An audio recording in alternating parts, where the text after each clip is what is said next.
are in downtown San Francisco at the Renoir Hotel, and he just happens to be in town. A band I've become quite a fan of. We got Lizzie Grey of Spiders and Snakes. Hey, how you doing, Dan? Conservatism is your right. It's every mother's dream. For she was right and getting laid is getting old and mean.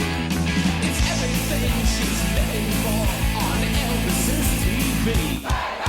Well, we're here just kind of doing our thing on our new video, which is called Elvis's TV. It's about rock and roll versus the politically extreme right wing.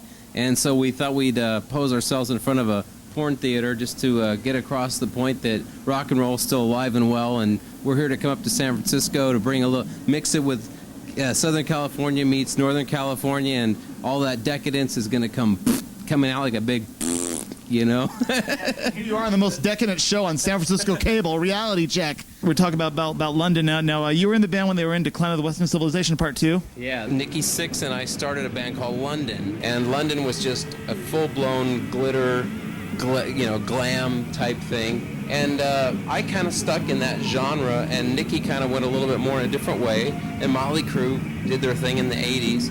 And I'm still doing what I've been doing since I started playing rock, which is just glitter rock. Do you know how it feels to be wanted? Do you know how it feels to be wanted? Do you know how it feels to be under the gun, on the run, from the front, from the gun, from the gun, from the gun? It isn't actually a cover song Public Enemy #1.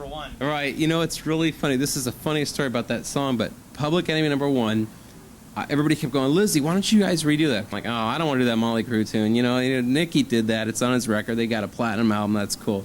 Playing with a Motley Crue cover band. Right. And they're going, will you come on stage and do Public Enemy with us? So I said, yeah. It was the weirdest thing because I'm on stage with quote-unquote Nikki, you know, but it's not. It's this guy in this black leather outfit clone from the second Motley Crue album, you know. And he was just a dead ringer, and it felt so weird to be standing up there next to this guy who was a dead ringer for Vince Neil, and I'm sitting there singing Public Enemy #1, and it went over great. I mean, the place was packed to the gills at the FM station, and so I said, you know what, we should record this damn song, and so we did, and we got a really great review, actually a bunch of really good reviews from the London Days album, and somebody said that our version was like 10 times better.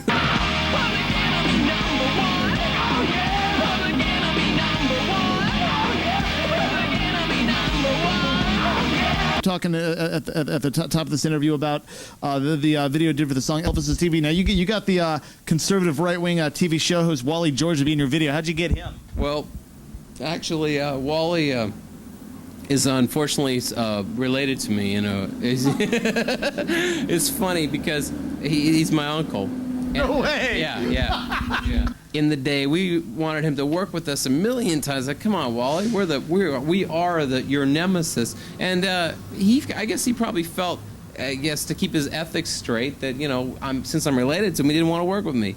So, ironically, now what I consider 20 years later, he finally says, hey, you want to make a video? Because I said I got this great idea for a video. Wally, you got to be in it. So he said, okay, great. It's ironic he's your uncle. That's blowing That's a funny thing, yeah. I mean, and again, I mean, and Rebecca DeMorney is his daughter, so she's obviously cousin, huh? Yeah, and I cannot get her to do a video with us either, and I don't expect to in the near future.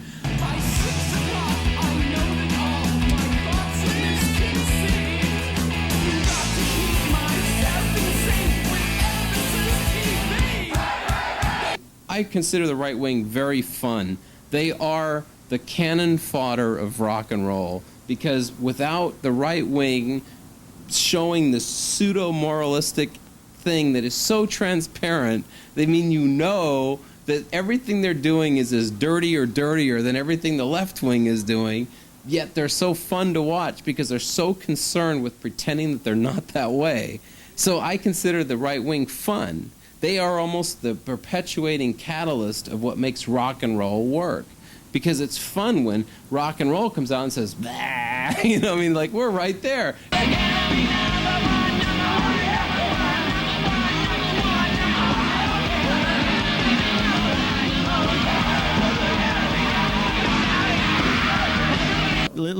want to thank you so much, man. Spiders and Snake rock. Thanks for being here on Reality Check. Any final words? We're coming to San Francisco, and we're gonna rock your world.